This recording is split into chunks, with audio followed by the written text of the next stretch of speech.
This is in the locker room. This is before the game ended. Before the game ended. She comes out in the locker room and posts this. Like, what are we doing? Did the WNBA just accidentally expose itself?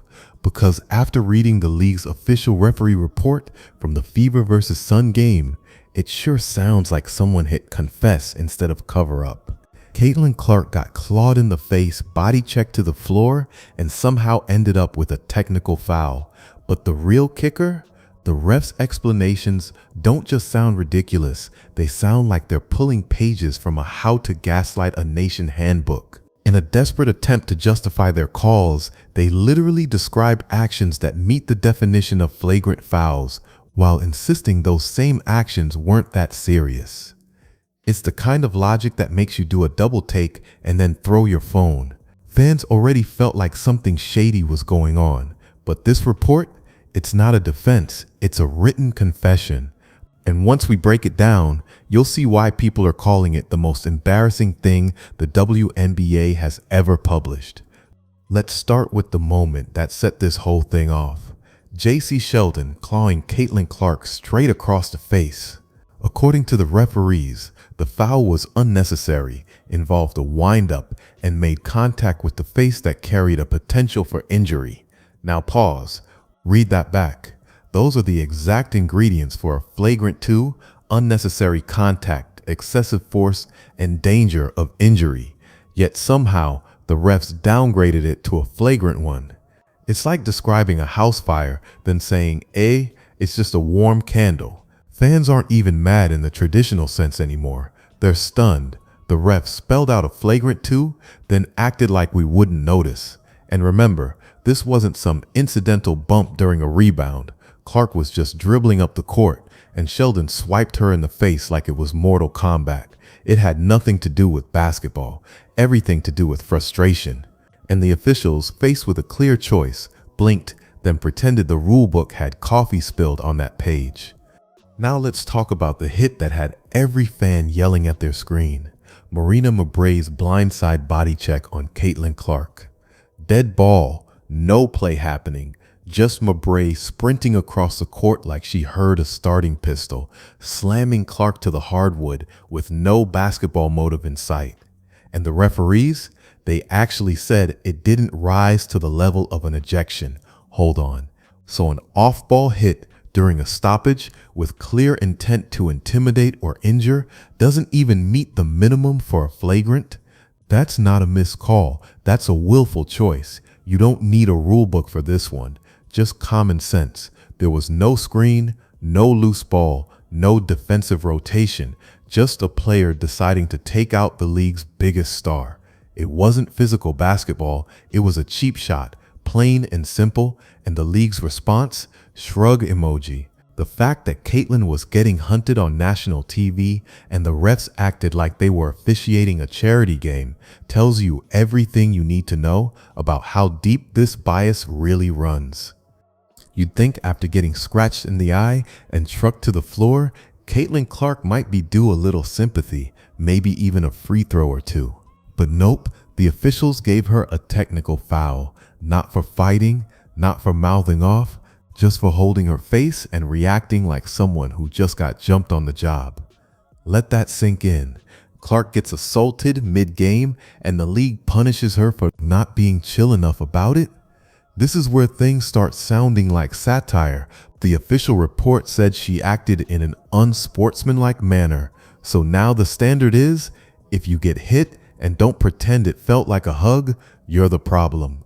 What was she supposed to do? Throw up a peace sign and ask for a group selfie? The message this sends is dangerous. Take your hits, stay quiet, or we'll come after you too. It's victim blaming with a whistle. The refs didn't just miss the moment, they made a point to penalize the victim. And somehow that feels worse than the non-calls themselves. Finally, a call the refs didn't botch, and of course it came after all the damage was already done. When Sophie Cunningham stepped in and grabbed J.C. Sheldon around the neck, the officials hit her with a flagrant 2 and sent her packing. And honestly, no one argued it. It was aggressive, excessive, and 100% retaliatory.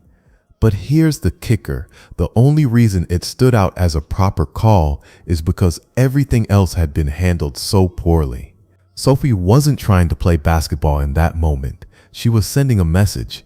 If y'all won't protect our star, we will. And while violence isn't the answer, it's hard to blame her when the refs made it clear they had no interest in stepping in. It's wild that the only act of enforcement came after a player took justice into her own hands. That wasn't officiating, it was babysitting a fire after letting the house burn down. And when the refs finally woke up, they punished the enforcer, not the instigators. It's like showing up to a food fight and only suspending the kid who tried to clean it up. While the refs were busy fumbling whistles, Coach Stephanie White was out here running a masterclass in leadership. At the post-game press conference, when reporters tried to drag Caitlin Clark into the mess, White stepped in and shut it all down.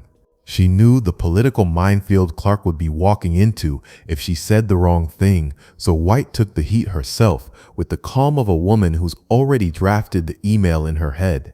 And she didn't yell or get dramatic. She just pointed out plain as day that the refs had lost control of the game in the first quarter and never got it back.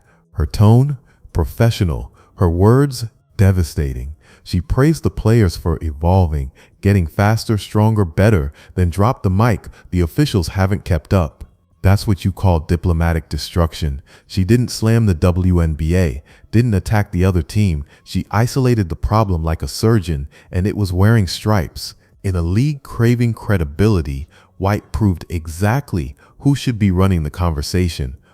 If you think this is just an Indiana Fever problem, think again. Coaches across the entire league have been quietly and sometimes loudly calling out the officiating this season. The Caitlin Clark saga is just a tip of a very crooked iceberg. When every team starts noticing the same bias, you don't have a player issue, you've got a league problem. The idea that Clark is being targeted isn't just a fan theory anymore.